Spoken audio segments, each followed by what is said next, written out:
In the grief and loss circle, the phrase moving on is something that is misunderstood or sometimes misquoted. People going through it, more often than not, deal with conflicting opinions on how the process should be, especially when it doesn't coincide with what other people's thoughts on the whole affair are. Grief is deeply a personal process and can be considered as one of the hardest things people face in life.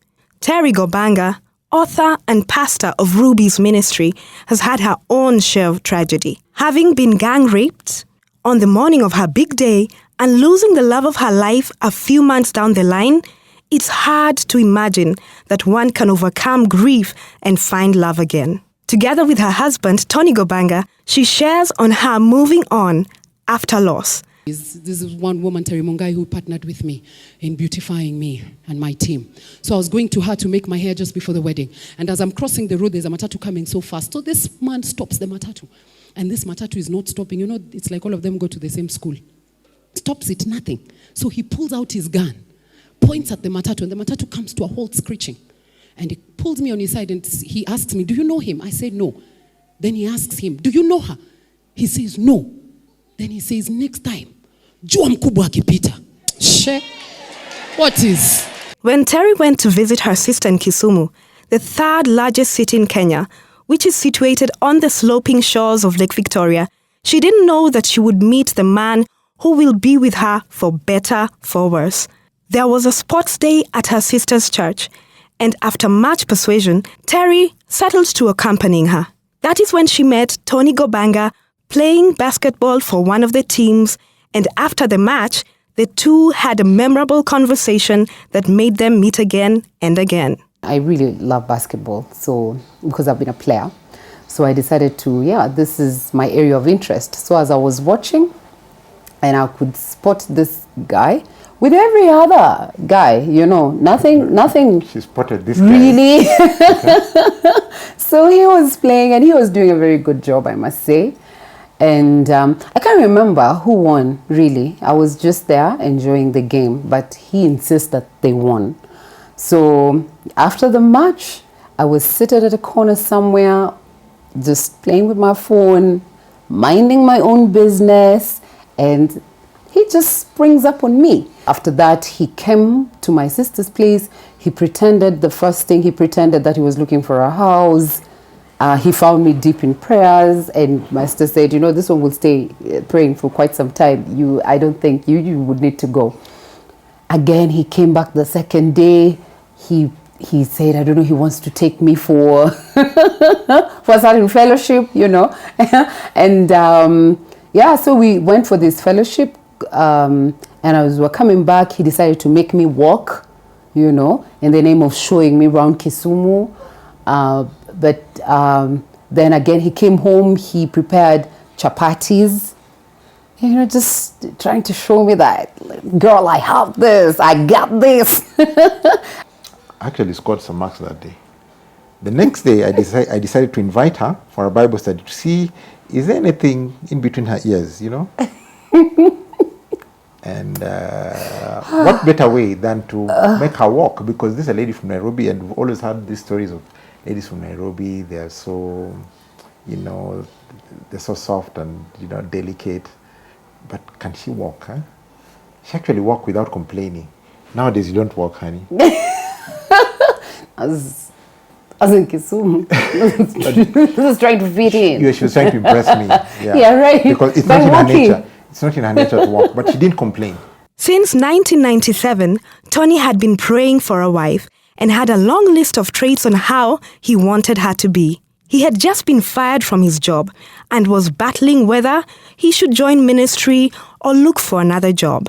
His friends mocked him for the perfect wife list and told him how it was impossible to meet a woman with all those qualities. He obliged to his friend's request, but 2 years later, when he saw Terry, she was all that he had written on that list. I needed a tall lady, nice legs, the particular shape, long fingers, cute fingernails, a gap, a lady who can sing, who can play basketball, who is an artist, who is born again, all those things. Can you imagine? I was very particular. Can you imagine? So a friend of mine looked at that list and told me, "You're crazy. You're crazy. You're crazy. You're a perfectionist. You can't meet a lady with all this. In fact, he told me you're carnal. So I agreed with him, and I ate humble pie, and I threw away the list. Unfortunately, Tony's dream was crushed when he learned that Terry was already in a relationship. She was going back to Nairobi at that time, but despite the news, Tony believed that one day Terry would be his wife. When I told him I'm dating, he actually looked at me in the eyes and told me, I will marry you. I thought to myself, you really have the nerve. Like, I just told you I'm dating and you just believe that. Mouth. It was a gape. Nothing came out. My version, honey. Okay. And he was very certain.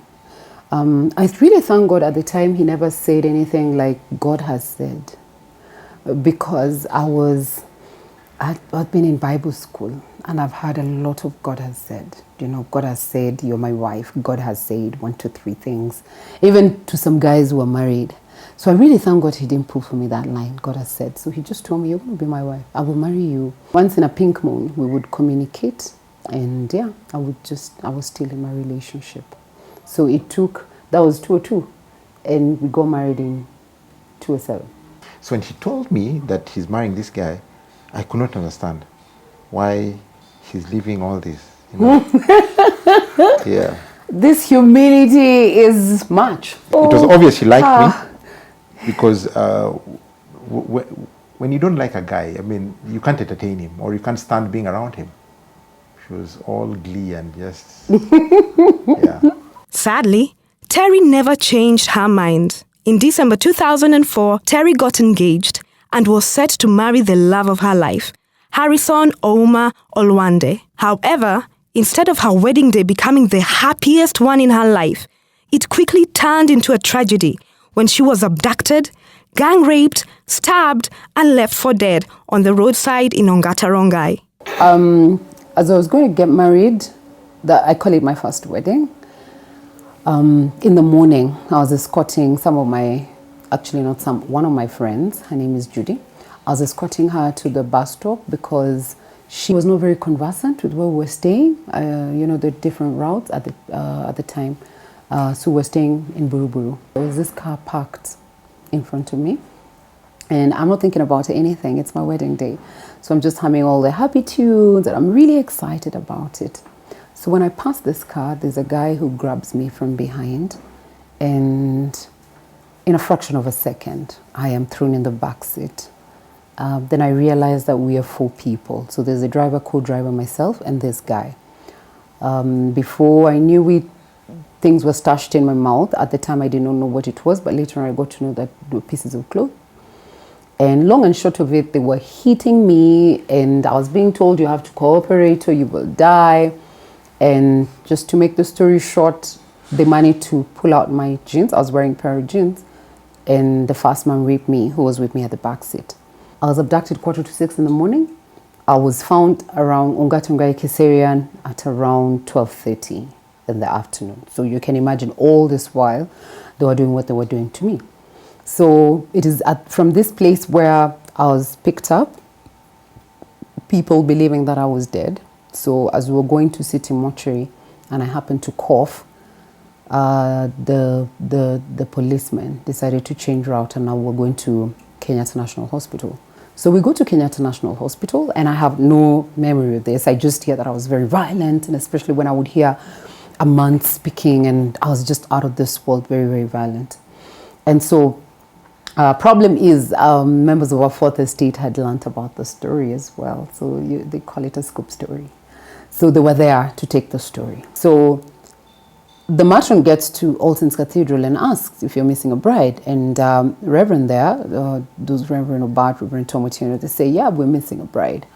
And so they get to the hospital. They're able to confirm this is Terry. So they come back, they pick my fiancé, and they come with him to the hospital. Some men would have made it for the hills after the unpleasant occurrence, and more so received the devastating news that she would not be able to conceive. But her then husband Harry stuck around and was still ready to marry her. But something beautiful happens in that time. My fiancé comes with my wedding gown. And he's ready to marry me. But I'm not in a state to say yes or no. I am in such a terrible state. I can't even think straight. So, of course, it can't happen. Again, this is way past 6, and you know the rules of the law of the land would not allow you to get married past 6 p.m.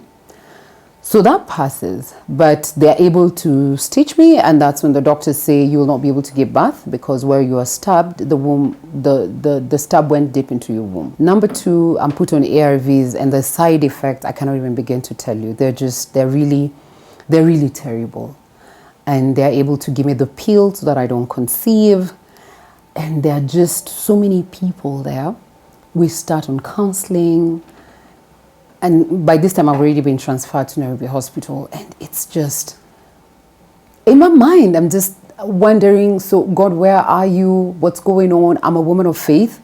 And it just doesn't add up. Like, God, what's going on? What's going on? After going through counseling and having the assurance that she didn't have the HIV virus, Terry was once again in the hassle of planning her wedding for the second time. She thought that because of what she went through, suppliers and friends would empathize and assist her in the wedding budget.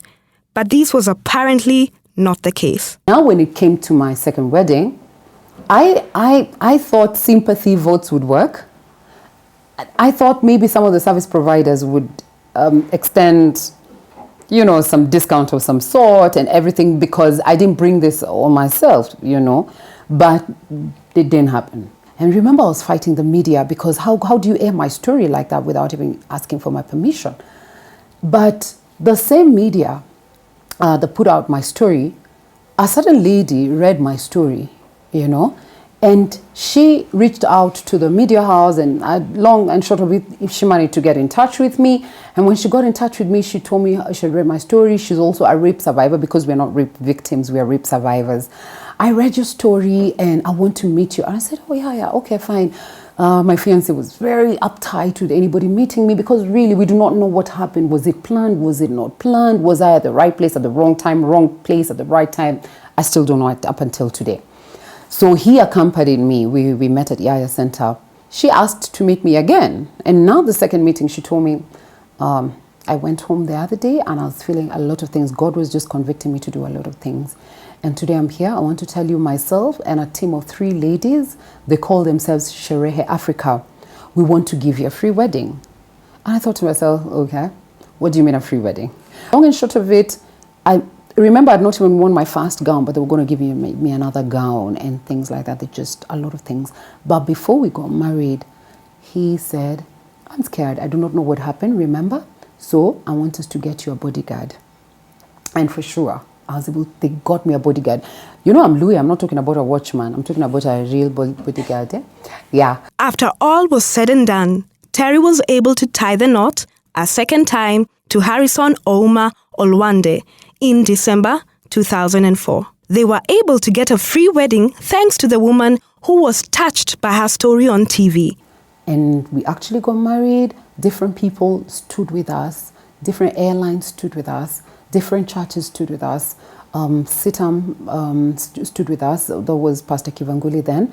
At Sitam, Karen, KQ stood with us, and were able to be given a free ticket, you know, and things like that. I mean, so many people, and it's this lady, Vip Ogola, who just made sure that people came together, rallied behind this girl who was raped on her wedding day. So many people stood with me that I do not know till to date. I was just given a few names that I was able to say thank you.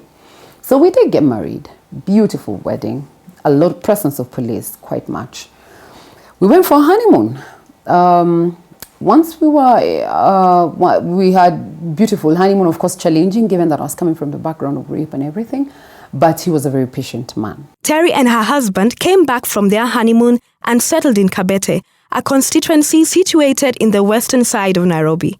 But another tragedy was looming, just 29 days after the wedding. This particular night, it was very cold when we came back, and he said the next day, he told me, you know what, I don't want my bride getting cold anymore. So I told him, I want to go to the salon, make my hair. He said, okay, no problem. He took me to the salon. He told me, I want me, as you're doing your hair, I want to go to one of the supermarkets and buy a jiko. He went away, he bought the jiko, came back to the salon. Was not finished. He waited for me. We went home. I was really excited because it was late at night. I knew we were not going to get the charcoal vendors, and for sure we didn't. He begged for charcoal in one of these falling kiosks around the estate until it was sold for at a much higher price. He bought it, came home. He did exactly what he told me. He said, you go to the house. I'm going to stay out here lighting the jiko. So he did that.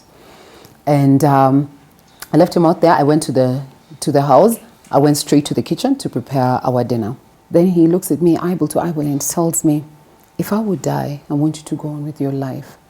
So I said, okay, what does that even mean? He says, you know, you're close-knit in your family.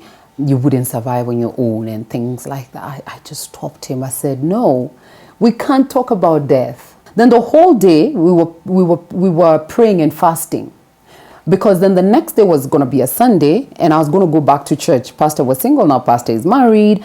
There was all the celebration going on. So we went to the bedroom. He removed the jiko outside. It was so hot, the room, but I was so cold. So huge difference, which we didn't understand. And he was not happy when I told him I'm feeling cold. Because remember, his main idea was to make sure that I'm warm. So he asked me, you know what, you get under covers, you cover yourself, let me lock up the rest of the house, which he did. He locked up the rest of the house, then he came to the bedroom and he told me, I'm feeling a bit dizzy, and we laughed about it. It wasn't anything serious. We had a joke, in-house joke. So we laughed about it. So he came to the bedroom, he came to the bed, switched off the lights, and one of my sisters called from abroad to congratulate us, and he put phone on his side of the bed. I will explain why I'm saying that. And so we just slept. But at one point in the night, it was just too cold for life. Just rather too cold. I told him, nah, this is just too cold. I don't know why it's this cold. And he said, okay, let me get another duvet. So in a short while, he said, I can't get it. I said, you can't get it? You don't want to get it? He said, I can't get it. I said, okay, let me get it. So as I tried to stand, I couldn't get it either. I couldn't stand. I was just out of strength, but we were talking. So I said, I don't have strength either. So he told me, okay. So we started praying at that point. We prayed. There was no change. We started shouting for help because we realized something is wrong. So we started screaming for help. We were staying in apartments and we were on the ground floor. The second floor was my best maid, Valerie. So we started screaming and screaming, but nobody was coming to our help, to our rescue. There was a watchman's house pretty close to where we were, but still nobody was coming. So at one point, I remember telling him, we need to say, we shall live and not die in Jesus' name. As I said, I'm a woman of faith. So we started saying, I started saying, we shall live and not die in Jesus' name repeatedly, but he could not say those words. All he kept saying was Jesus, Jesus, Jesus. So I passed out. And that kept on going on for a while. I passed out. I would come back to, I would call him. At times he would respond. At times he would not respond. Finally, at one point when I passed out and I came to, I felt something is just off. There's something wrong. Something is just not right. So I started pushing myself out of the bed. I just pushed myself, gathering every little strength that I could have. So I finally fell down and I vomited. Interesting enough, when I threw up, I got some strength to crawl. So I crawled, switched on the lights, and when I got to the lights, I was able to crawl again, go to his side of the bed. Remember, he had just talked on phone. I called him. He was not responding. So I finally picked up the phone. I called my best maid. I said, you know, something is wrong. And my best maid said, we know there's something wrong. We have heard you calling out and we've called the police. We know they're thieves. So I said, no, they're no thieves. Harry, my husband then, is not even responding. I said, okay. So the entire apartment came down. They managed to break part of the door. They could not get to the last latch on our metallic doors. I had to crawl to the living room and I opened the last latch and I passed out. The next time I was waking up, I was in Kikuyu Hospital. I remember frantically calling on the doctor and say, I just want to see the doctor. I don't want to see any nurse. I don't want to see anybody. I just want to see the doctor. So the doctor came in and just pulled the curtain, and now we're just being enclosed. And I'm thinking, why are we doing this? So where's my husband? Oh, so tell me how you're doing, how you feeling? Oh, I heard this is what happened to you in your first wedding. And I'm just thinking, you're talking much. I just want one word, you know. And I remember telling him, wait, I'm a pastor. I've gone through much. I've seen much. From you, I want one word, alive or dead, just one. So he looked at me and told me, you know what? I'm sorry. Your husband did not make it.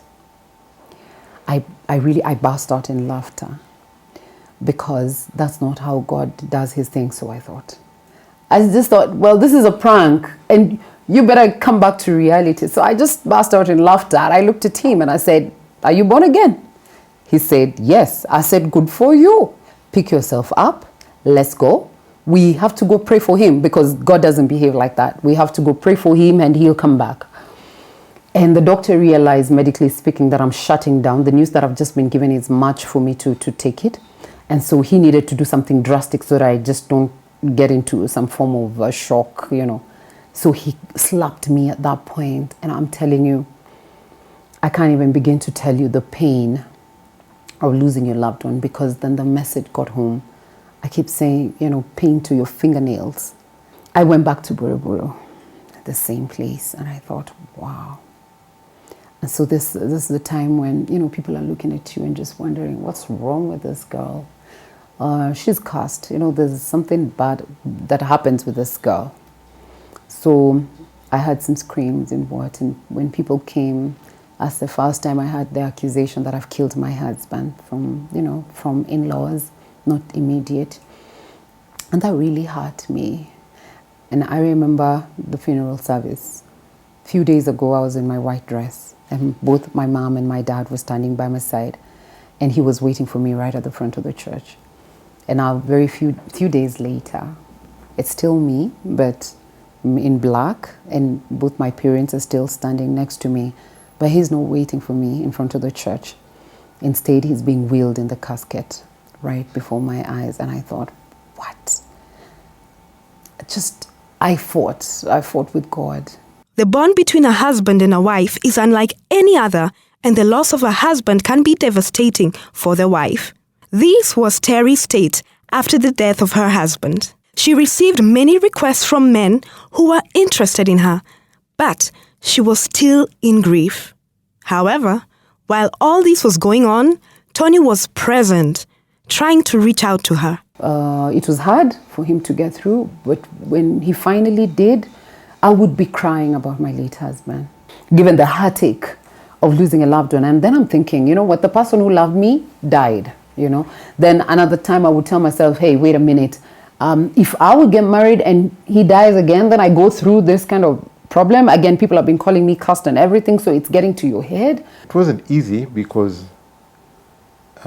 she had decided she's just had two traumatic experiences back to back in a span of 6 months, and then she's trying to heal, and here I am now trying to come in again as a friend, so trying to be very delicate so that I do not look like a predator. I remember one guy called me and said, when you're done crying, tell me, I will be able to organize a visa, you come to America, I marry you. And I'm thinking, is that easy? Like, wipe your tears, moving on swiftly, you know. But there's one thing that really stood out with Tony, because he would call and we would spend 3 hours on the phone. We are talking. I'm talking about my late husband. I'm crying. I'm telling him how much I miss my late husband and how much I want him next to me, and and I would just go on and on and on. And what was so interesting was he was not getting tired like other people, you know, but he would continue calling and he would tell me things like, how about you remain, you know, how about you put on his tracksuit or something like that? Something, put away the albums that make you cry. You know, how about look at your wedding album, look at your honeymoon album, think about good thoughts, have good thoughts, do away with the, you know, the sad things, wear his jumper, something that gives you joy other than the tears. And that really worked. I thought that really did work. So one time he doesn't call. And my mama tells me, by the way, you're falling in love. And I'm in total denial. I'm saying, no, I am not. There is nothing like that. And he doesn't call one day. I'm not cool with it. He doesn't call the second day. I'm just feeling, why is he not calling? And my mom asked me, why are you upset? Like, you don't love him, right? So what's going on, you know? The two fell in love, but Terry wanted Tony to be sure of what he was getting himself into before desiring to marry her. I tell him, are you really sure you want to marry me? I've been through crazy stuff, drama and everything, and with history and everything. I don't want, and I don't want to be at a place where you're feeling sorry for me or I'm feeling sorry for you. It can be. I don't want to be a worship project. There's a magazine that has written my story. Could you just get it and make sure that you're sure you want to marry me? So he goes out. He actually buys the magazine, and he says, I want to marry you. I say, listen, the magazine did not write that when I was stabbed, it went deep into my womb. I won't be able to give you children. And I know you African men will when it comes to children. I don't want that kind of stress. So he tells me, he looks at me in his usual look, straight in my eyes, and he tells me, children are a gift from God. If we have them, amen. If we don't get them, it means that I will have more time to love you. And I'm just saying, Lord Jesus, Yom Starry. I mean, it's not for many people. I say, those are kind of those pickup lines that can make even the Pope, backslide. So, yeah, I went and informed my parents that I'd like to get married, and they gave me the go-ahead. Then coming to see your parents, did I even see them? Because it was only one visit. I just came for one visit. Their parents were not that fussy. So, and I mean, I'm a charming guy, so I charmed my way into their hearts. So, it's true, honey. Yeah. So, okay. They're not that fussy. I actually just went with my elder brother. Went with my elder brother, one visit, and that was it. Terry was now planning her third wedding 3 years from when her second wedding took place. Unlike the others, during this one, she had a cocktail of emotion on when was the right time she was to remarry, as apparently she feared being judged by people. Tony also feared some challenges, as some of his friends asked him why he was marrying Terry, knowing her background. But he went ahead with the wedding plans. On 12th December, the year 2007, Terry and Tony tied the knot in a giraffe-themed wedding. Like the tall animal, they could see light far off in the tunnel. This time, there was no committee or even a bodyguard to guard her. We started organizing for that wedding. I had a cocktail of emotions, let's just say. I was very excited. I'm going to get married. I was very scared. I'm going to get married. I kept telling him, make sure you don't die on me. Many people came to be sure, like, are you serious? You're getting married again, this girl. And which man is this? Do you even know what this chick you're getting married to? I think we had more of those people than the people who are actually rooting for us and very excited that, oh my God, look at God's faithfulness and things like that. But hey, we invite all of them. Yes. We got married. She married me. Are we back there? Yeah. Yes. Yes. So we did beautiful wedding at Karen, some private ground somewhere. It was beautiful. We saw God. This time around there were no bodyguards. I mean, God just protected us. It was very nice. We had a giraffe-themed wedding, looking at our height. It's only the giraffe who understands our challenges, because we are long people, we're not tall. Yeah, but it was glorious. Yeah, very many people came. I always tell people, you know what? Out of the many people who came, because very many people came, people were just strewn all over the field. The first year of marriage is everything. Good, bad, strange, boring, funny, sad, crazy, normal. And many couples learn a lot about each other. For the Gobangas, they had to learn to deal with their ideological as well as personal differences. The first year of our wedding, of our marriage, we were really clashing on almost everything. But then when we learned that, wait, this is just a dance and it can be beautiful. And you don't have to stick by the rules of the other dance. Make it interesting, twist here a little bit. One of the best advices I got when getting married was, in marriage, learn how to adjust. And that has worked for us. So you adjust. This comes, then you're able to adjust this way, you're able to adjust this way. And many people, the people who surround us closely, they know, in fact, they look at us and they ask, do you guys ever fight? Is there ever any conflict? And we tell them, we have misunderstandings. You know, he said this, he said, oh, you didn't mean that? Oh, okay, yeah, okay. We've learned the art of fighting the thing that wants to put us down, but not each other. And it's beautiful. It's really beautiful. We're enjoying marriage. Crazy, yes. She's the crazy one, I'm the sane one. She's very, very meticulous and very particular on how she does so many things to a fault. For example, her closet and my closet. So her closet is color coordinated. She arranges the blacks, the blues, the pinks, in colors. She's a typical choleric. I'm a sanguine. For me, as long as the clothes are in the closet, I mean, I'm not operating from the laundry basket, at least you should give me a medal. So we used to fight about that. Yeah. So we sat down and just told her, honey, they're clothes. They're just clothes. I mean, I'm not putting on clothes that have creases. And then also the other thing was the toothpaste.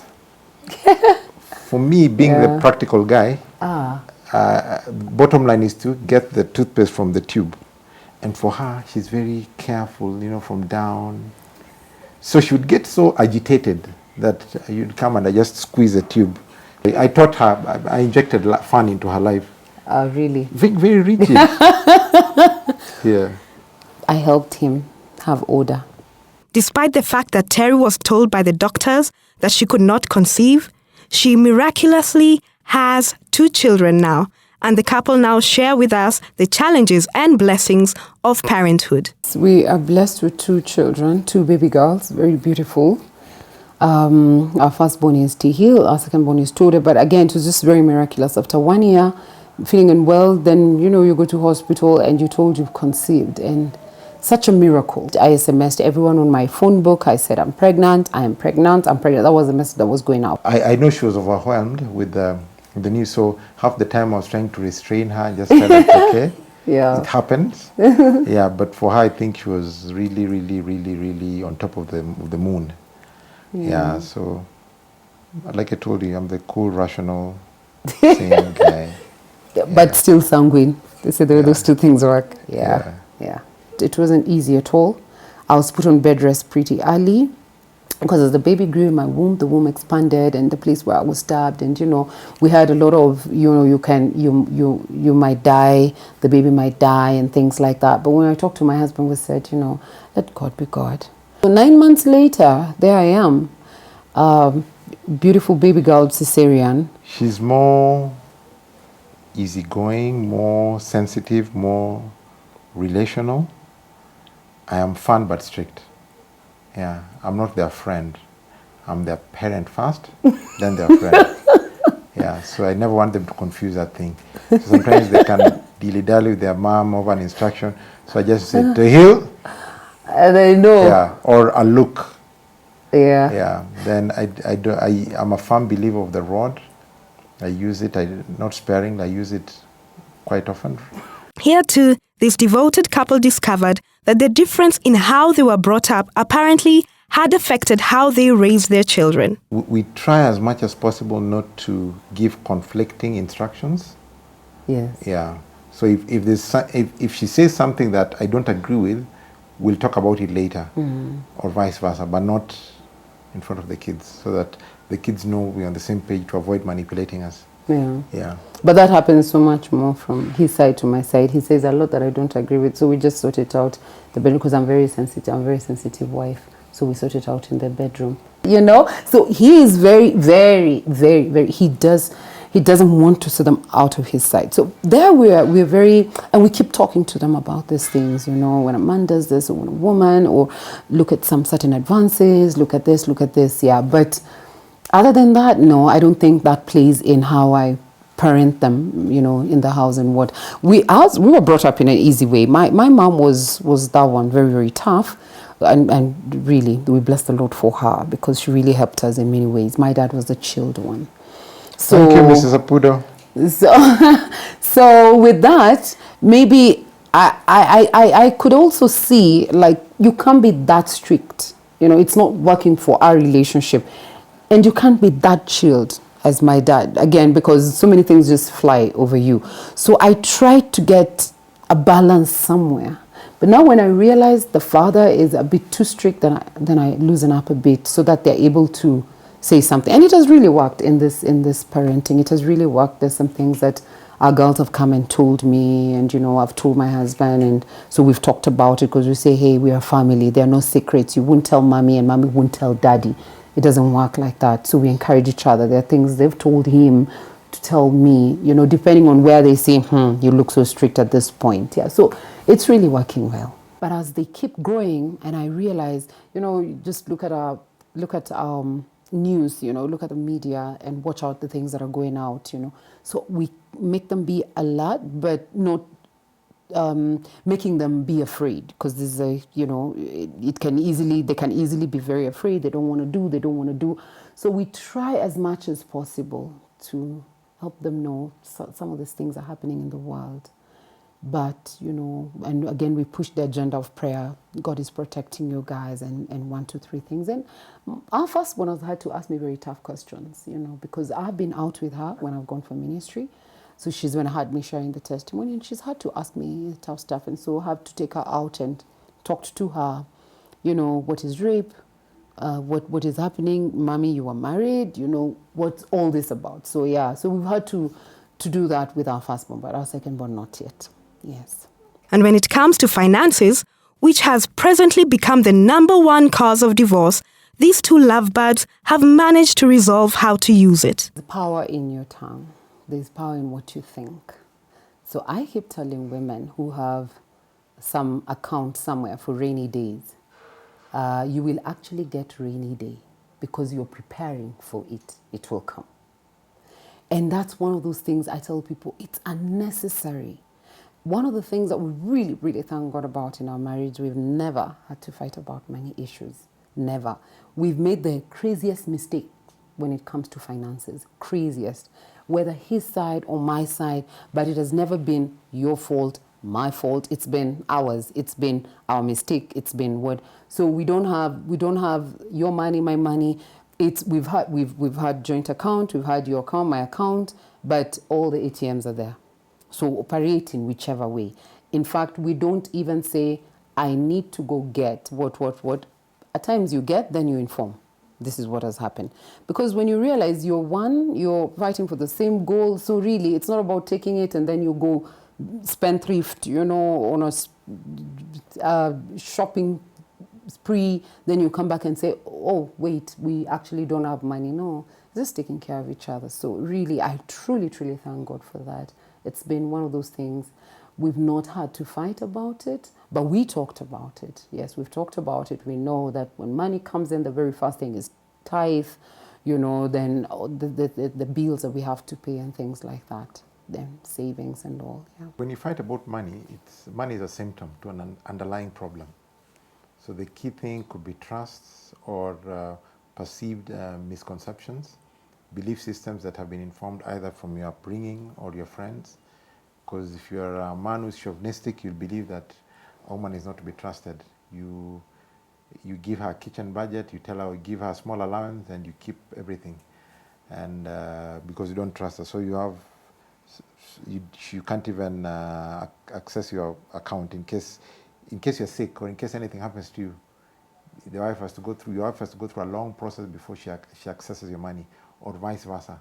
If you're a lady and you listen to your girlfriends or your mom-in-law or whoever, they pose on your mind and tell you you don't trust a man because man can do anything. What if he leaves you with these kids? What do you do? Yeah, so it's if you have money problems, it's a symptom to a bigger thing. It's a symptom to a bigger thing that is underlying that you need to address. Yeah. After all she's been through, Tony and Terry Gobanga now pastor Stones to Ruby's ministry. Terry also mentors women through a ministry called Pearls of Hadassah. She uses this platform to teach women how to cope with the situations affecting them and use her story to help them overcome their challenges. We started the ministry on 2011 in our house. We started with 4 committed members. That's my wife, my daughter, our house manager, and I. One of our friends could come, visit maybe, we never actually went past 8, between 4 and 8 people. And many people feared coming because of the distance. They were like, Rongai is very, very far. Right now, we're at a place of now trying to find stability. We are leasing a piece of land. We are putting up a structure and trusting God to buy land. So we run the ministry with my wife, and we have a team of pastors. I'm the senior pastor, and my wife is the deputy senior pastor. I'm the senior pastor, and she's the senior pastor. As for having fun, the Gobangas understand that all work with no play makes their marriage dull, so they have many activities that they do. One of it being having date nights. Those date nights have really helped us, because I remember one time I told my husband, I love you, honey. You know, the usual, we have a lot of I love you in the house that the kids have really picked on. So, I love you, honey. He said, amen. I'm thanking the Lord. I mean, she loves That's when me. you know, like, your husband needs a sabbatical. As in, for real. When you throw in, I love you, honey, then you hear, amen. Like, did you just say amen? Do I love you? So he bursts out in laughter and says, did I just say amen? I'm like, nah, you need to go for sabbatical, you know. Yeah, but getting out of that environment, and it just helps. It helps. A different environment helps. All work without play is not good. We play board games, but she's a sore loser. When I'm going to beat her, she pretends it was a mistake, and we play board games, but she's a sore loser. So I'm trying to teach her sportsmanship. Wow. Yeah, she loves singing. We love music. We listen to a lot of music. Art. Fine dining. She's a lawyer, that had to come in. About talk about art, she had to bring in food. So, you see what? Yeah. Oh my God. We love art. She used to be an artist. Why don't you draw an artist? Used to. I still am. Yeah. I love the way he treats me. I tell him publicly, and you know, just the two of us, I love the way he loves me. I really do. He has me, you know. I just have so much confidence in him. He has me. He's got my back. It doesn't matter who's trying to throw the stones. He would look at me in my eyes and tell me, baby, as in, forget about everybody else. Those are moving trees.